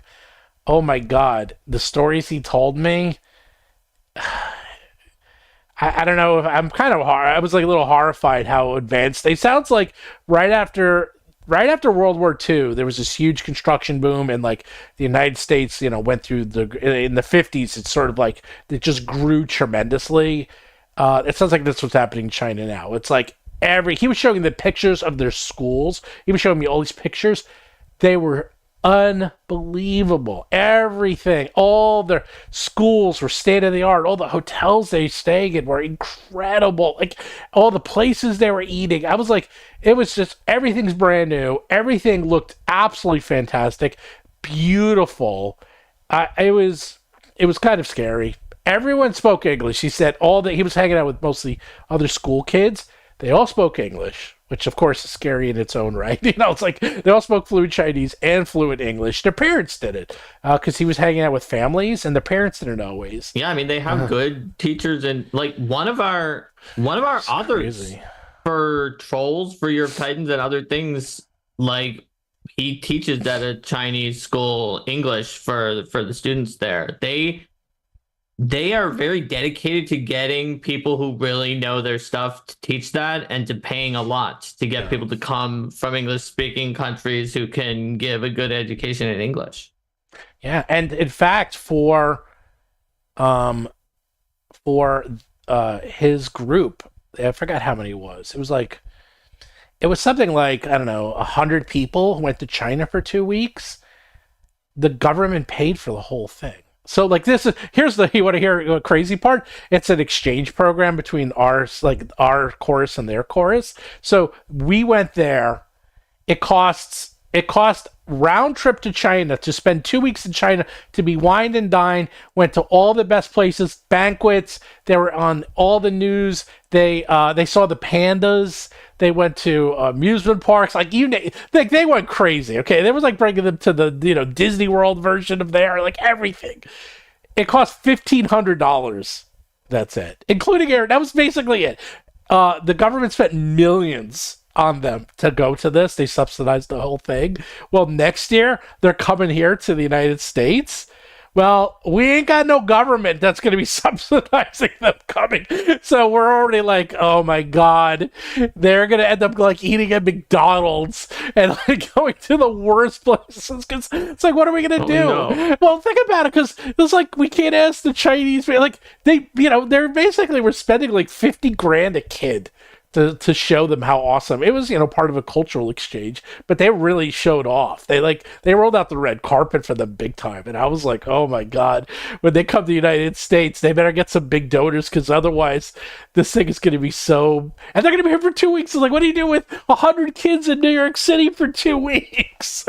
and they're not going to pay for it. They don't want, it's like, what are we going to do? How are we going to get millions of dollars to pay for it? Our government's not going to pay for it. New York City's not going to pay for it. So it's very different over there. So anyhow, I know I kind of went off on a tangent there, but it was just fascinating because I like how many people get to go to China, and he had and hang out with like families and like go to the schools and have the food. It was funny too because they went to a school in China, and then they had this like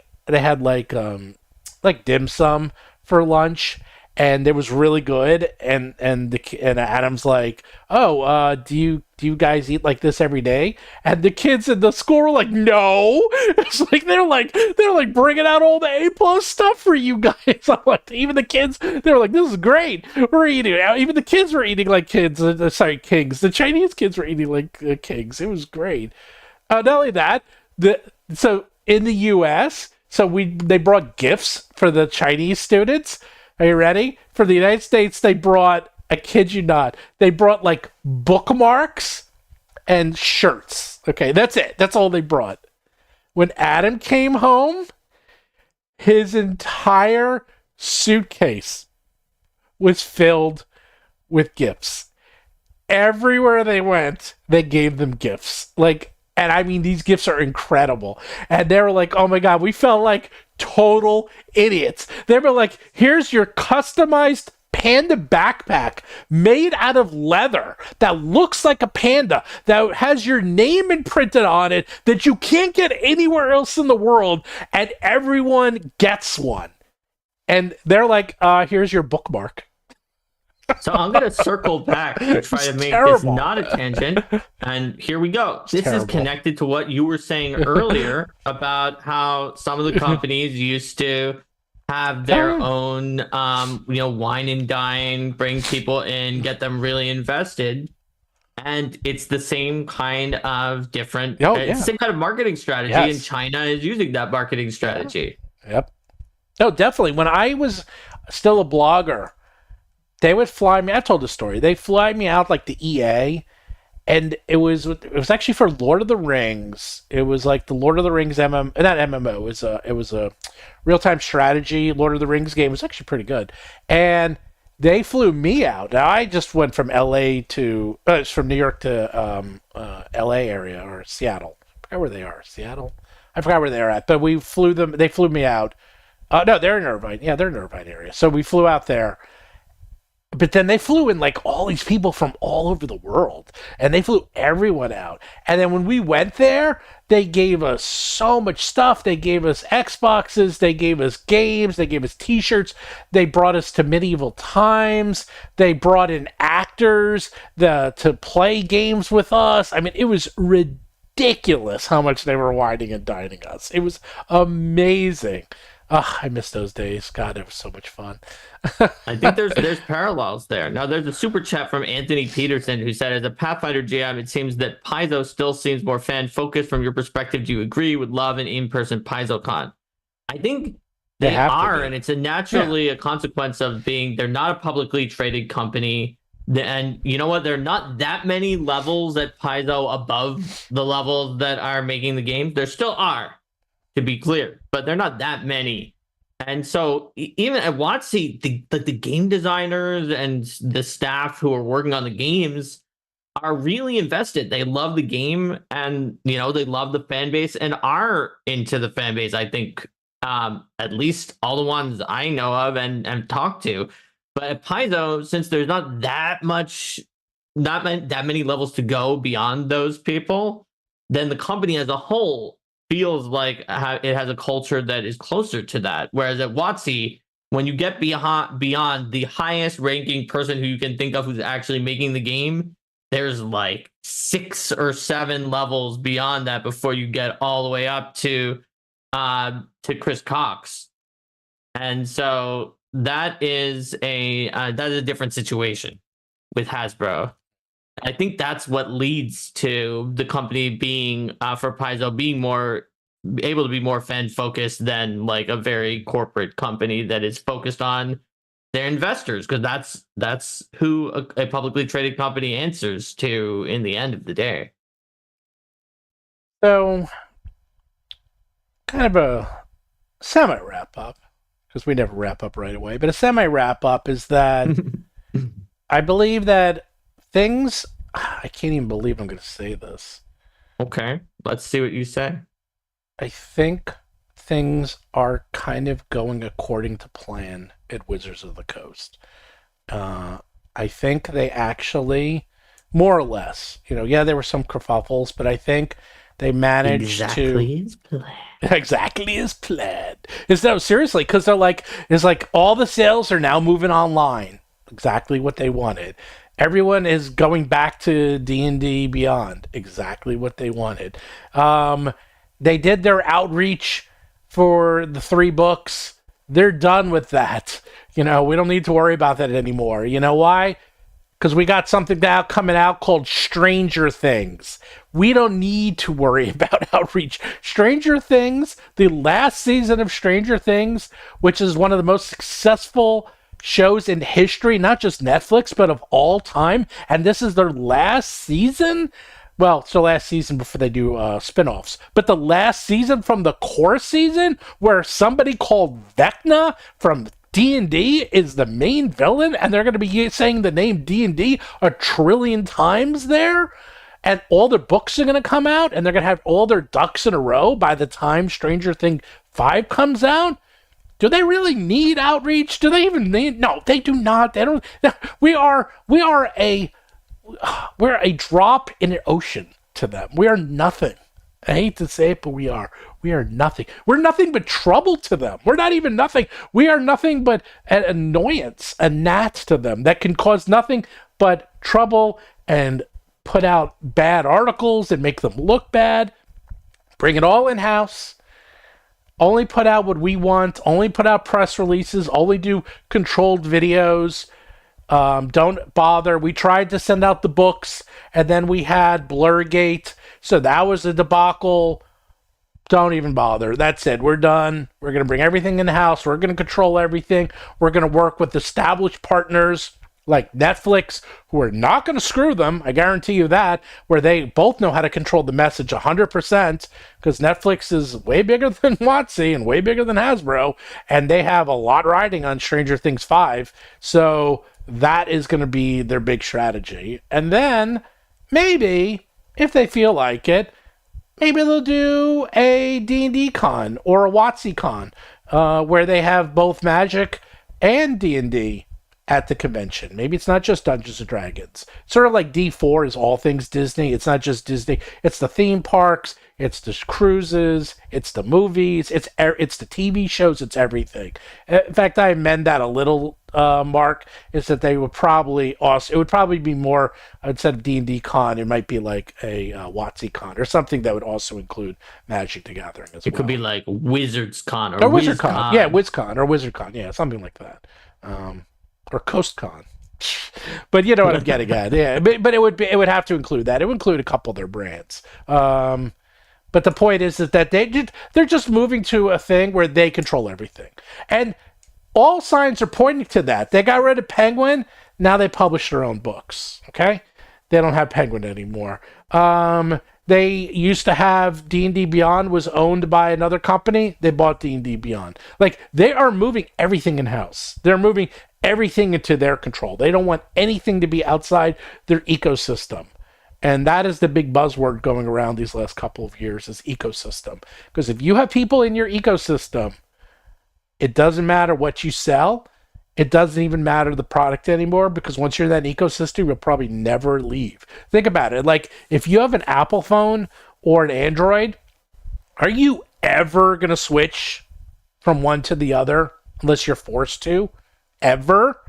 No, because everything... I've seen people do it. Would you... Did they do it because they wanted to? Was there any strong... Oh, really?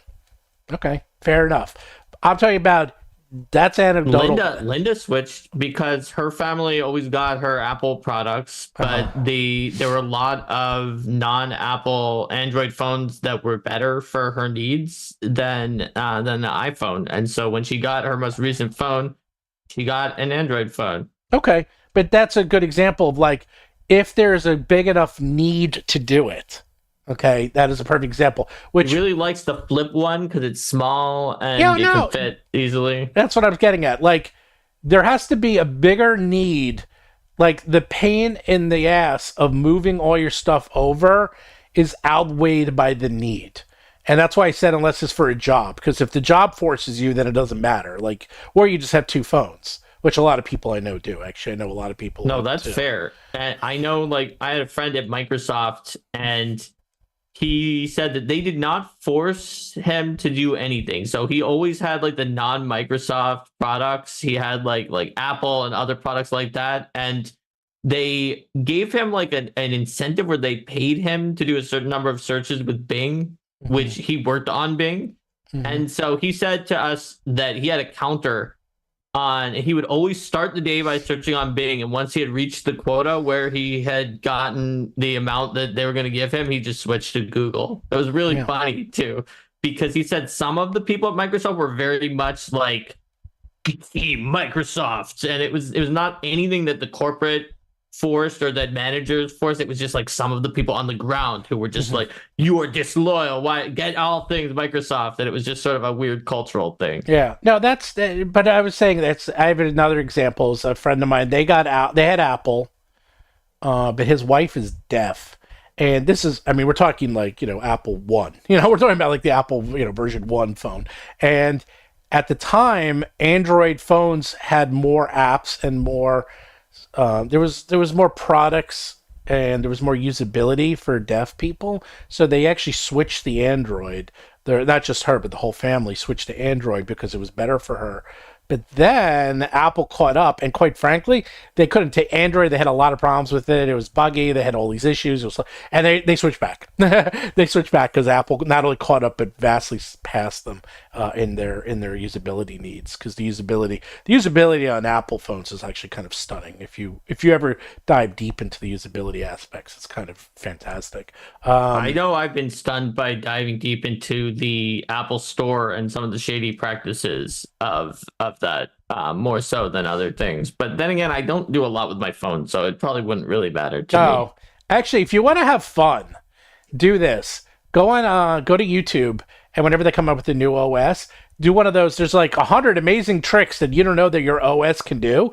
And there is stuff, and like they're officially up to the point of like, we have run out of things to put into these phones. And they have like crazy, insane, like they have so many deep things that you could do in your phone that you have no idea. And it's like you have to go into like 15 settings down, but then you turn this thing on, and then suddenly your phone can like dance around on the. I'm making stuff up, but you know, it's incredible. It really is insane how much these OSs do. Like it went to the point of they barely worked to they worked really well to we have run out of things to add, and we're just making fun things in there. Like it's kind of ridiculous. So anyhow, yeah, I mean, I am on Apple also because we're all on Apple, and I'll tell you how they got me though, is that I had Apple backups.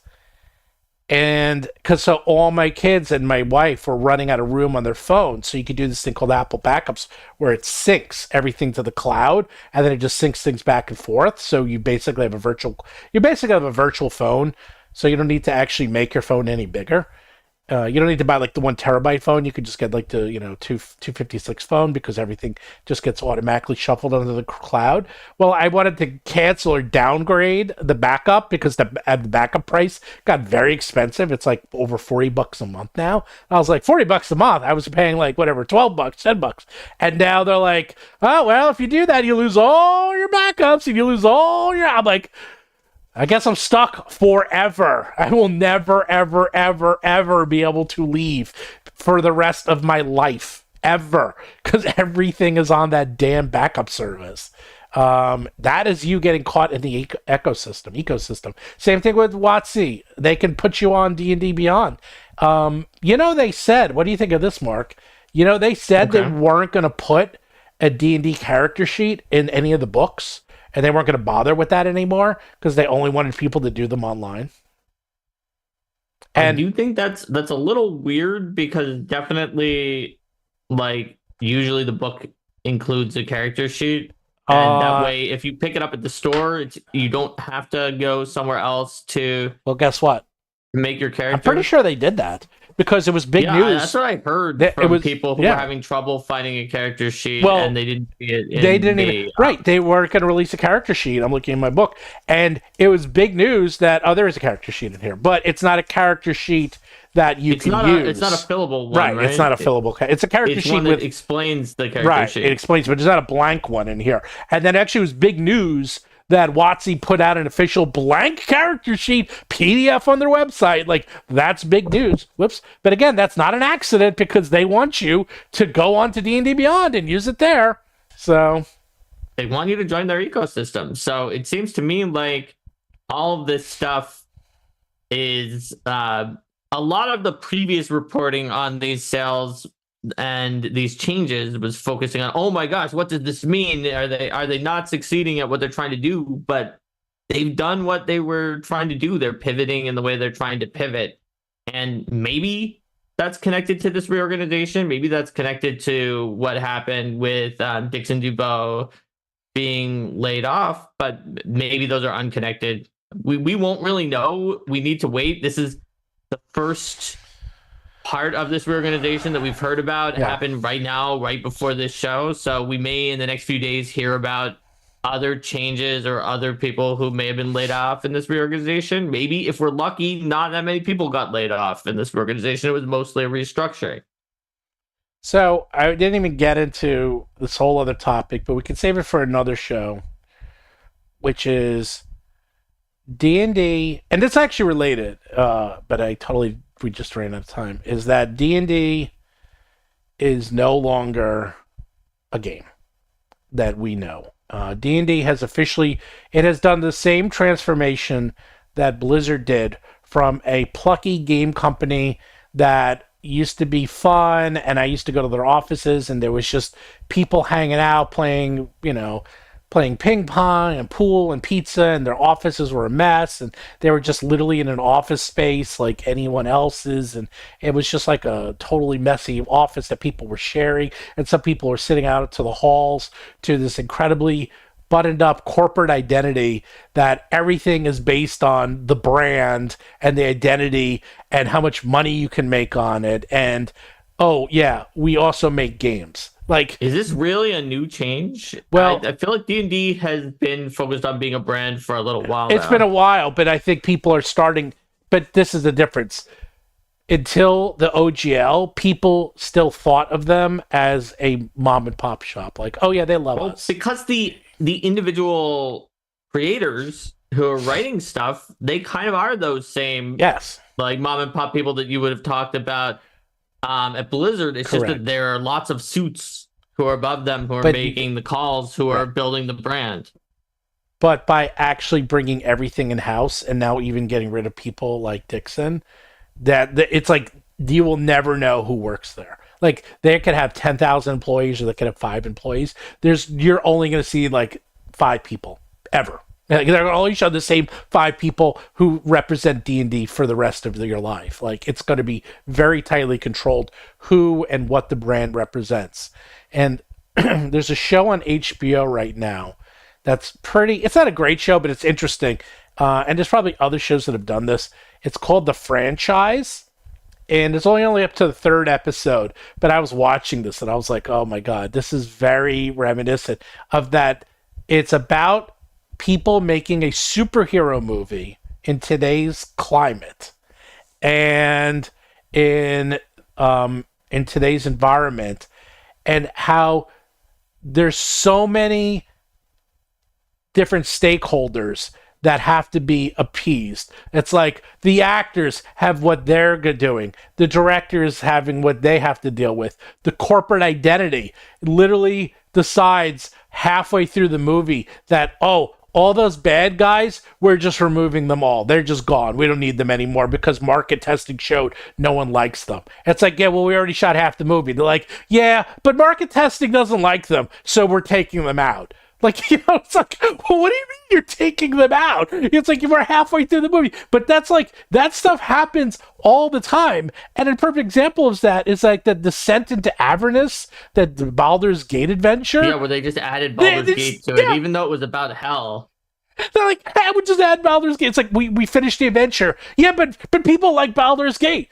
So put it in. It's like, but we have nowhere to put it. Well, put it in. It's like, okay. But, it's gotten to the point where it's like D&D is just this, it's just a name. It's not even a game anymore. It's just a brand. I mean, there's a game called Dungeons & Dragons that's in there, Steven. But the brand is what has the power. And the brand is where they're moving to try to monetize it. Yes. It's when Cynthia Williams was saying Dungeons & Dragons is under monetized, she didn't mean the game Dungeons and Dragons is under monetized, because they're both, the game and the brand have the same name. She meant the brand Dungeons and Dragons is under monetized. Yeah. No, and Lurking Fears came by. In the opinion of her and of the executives at Hasbro and Wizards, of course. Yes. So, by the way, in less than 3 weeks, Year of Titans launches. And if you go to Titans.com right now, you can get Swarm Bloods for free. It comes with a free ancestry. This is what you would get once a month, every month. And when Steven says Titans.com, he means yearofTitans.rollforcombat.com. It's in the... Titans.rollforcombat.com. Sorry, I meant that. Either Titans.com or yearoftitans.com. Sorry, yearoftitans.rollforcombat.com. I can actually get Year of Titans, but it's a pain in the neck, so whatever. Anyhow, yes. So do check that out. You get animated tokens, and you get regular tokens, and you get it from Pathfinder. We have a deeper meta story for it this year. It's not like so deep that you're going to get lost in it. It's just kind of a little bit of an underlying undercurrent about these ancient old gods, god beasts that roamed the world and were destroyed by the new gods, and how this led to the various ancestries that you'll find in the Year of Titans, whether they are direct descendants of the old gods or instigators in the war, as one of the ancestries claims to be instigators, or whether they were created during that war or anything else like that. So we have both regular and irregular tokens and animated tokens as well. And I was last night for hours. I was talking to a manufacturer about something completely new that not even Mark knows about. Oh gosh, because I don't know about it. I have no idea what I'm talking. Because last night I was thinking, because every so often I start looking at manufacturers trying to find things, because that's how I found the Mimic boxes, that I actually found something like this, and then I started talking to a manufacturer that makes custom like jewelry boxes and basically made the Mimic, and then I found something, and then I'm actually within just one night I'm getting some So is the thing you're talking about, A, is it it's called the Mimic, and B, is it something you could actually do with a digital Kickstarter like Year of Titans, or is it more something for a physical Kickstarter like don't know. Whatever our next one would I be? don't know. I don't know. I'm toying with the idea of sending out something physical for Year of Titans, but is inexpensive to send out. It's not a book. It is not super heavy. So it have to be really light because some of that shipping is killer. It's actually going to be very light. It's going to be like the sticker sheets, or from the previous one, in the sense like of that, how light like it that could light. be. Yeah, it's going to be that light. Can fit in a bigger envelope type situation. Yep, something like that. It's going to be something pretty small, but if I might do it, I'll probably do it for one of our products in the future, no matter what. But I already, within one day, sent them all the files, and they're set, and they're making a physical proof for me and mailing it out within like a week. So I can't say if that's exciting or not, because you're right. I literally don't know what this is. It'll be pretty exciting. Well, I'm always trying to find physical products that people want and actually do, because the stickers I did for fun, because people do actually like stickers. I think people liked them. Every time I showed people the stickers, they liked them. They just did not want to. No, you don't to add them on. Well, you know what it was? It's one of those it's one of those things like, I like them, but I don't want to pay for them. So it's like, exactly. Okay, right. And that's the other thing I found with with minis. Like minis, people don't seem to. No one buys them. Like that's the thing. It's like people would be very happy to have them added to their orders or upgrade to have them. But that is actually a FOMO thing, because people don't like to miss out, and why a lot of people will back the highest tier, because they don't want to miss out on anything in the release, because they're not sure if they'll ever get it again. So that's a whole other different psychology. That's a whole different topic. That could be its own that could be its own topic. But so that's why I was like, the Mimic is just cool. Like, it just, does it have anything to do? Yes, because we have a Mimic, you can play one. It's like, it actually was relatively related. It was completely related. Yeah. Unlike the Kraken, which showed up in a Kickstarter that was not the one that has Krakens in it, but was the one before that. The Mimic showed up in the Kickstarter for the Mimic ancestry. It was totally related. Well, no, we have a Kraken Locket in the Kraken. Oh, it's in the Kraken wrong. Locket was not in the Kraken. Oh, you're right. It was in the prior. Oh, you're right. To that. Right, it was. Unlike that one, the Mimic was totally related. I think it was completely on point. Well, this one, and it was great. It was our best one so far. This one will be. It's physical, but it's the only downside of these Mimic boxes is they're very expensive. They're extremely expensive to make. Well, fortunately for everyone, we got it for free. You just had to pay. You get it for free. No, they're very, because I've been trying to find another one to do.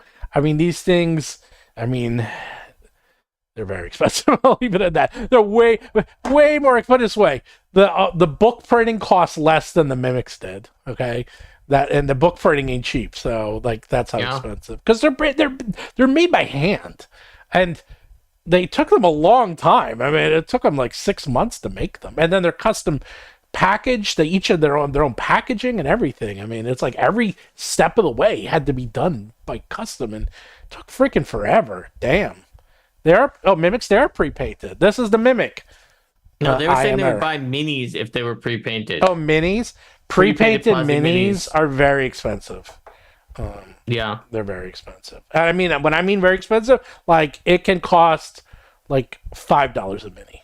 like that, and that's per mini, and that's my cost. So yeah, that's manufacturer cost. That's insane. That's why they're very expensive. Now, once you go past thousands, they get cheaper. But I'm not selling thousands. That's the problem. It's like, yes, if you sell thousands of them, they actually go down in cost significantly. But they still ain't giving them away. Okay, they still end up costing $1 or $2 each. It's not cheap. I'll leave it at that. I mean, the other thing is that you can get them, but then it might take like a year. Like seriously, like it's like, oh, you can get them, but you'll have them in 2026. So. And you don't always get the quality you would want on the paint jobs. Depending on if you try to pay less, you can get some like pretty ugly paint jobs sometimes. Yeah. All right. Oh, well, it's been 2 hours. All right. Yeah, I think we covered what we wanted to cover today. I'm curious after the show to hear what this thing is that I don't know about. But for everyone who's here, until next time, if you want to battle the zoo, you have to roll for combat. Take care, everybody. We'll see you next week. Remember the last time you played a tabletop RPG and your friend cast the fireball spell, killing all the enemies and exploding your whole adventuring party? I know they say that living well is the best revenge. Well, how about you play as a living fireball spell and let revenge be the best revenge with Battlezoo Ancestry's Year of Titans. Once a month for the next year, you'll receive a unique playable species you won't find anywhere else for your D&D 5th Edition or Pathfinder 2e games. Now you can play as a living spell, a skillful cyclops, a wicked troll, or even a mighty kraken. And those are just the ones I can pronounce. En hair jar? It's pronounced ein hairyar. Say tires? It's satyrs. Okay, I think I got this one. Dual hand. Doulahan. It's a headless horseman from Irish folklore, you gigantic tit. Every month you'll receive a new PDF or Foundry VTT module, along with handmade battle maps, tokens for your virtual tabletop, both static and animated, and detailed in-world lore entries, allowing you to easily add these unique species to your next tabletop session. All this and more for less than a monthly Egg McMuffin. Delicious. Head on over to the link in the description to learn more, because if you sign up for the Kickstarter, you'll get a bonus species a year early, the Mighty Titan. That's 13 unique species throughout 2025 to amaze your friends and family. Now, if you'll excuse me, I have to call my dungeon master and tell them that I'm going to be playing as Godzilla from now on. Godzilla.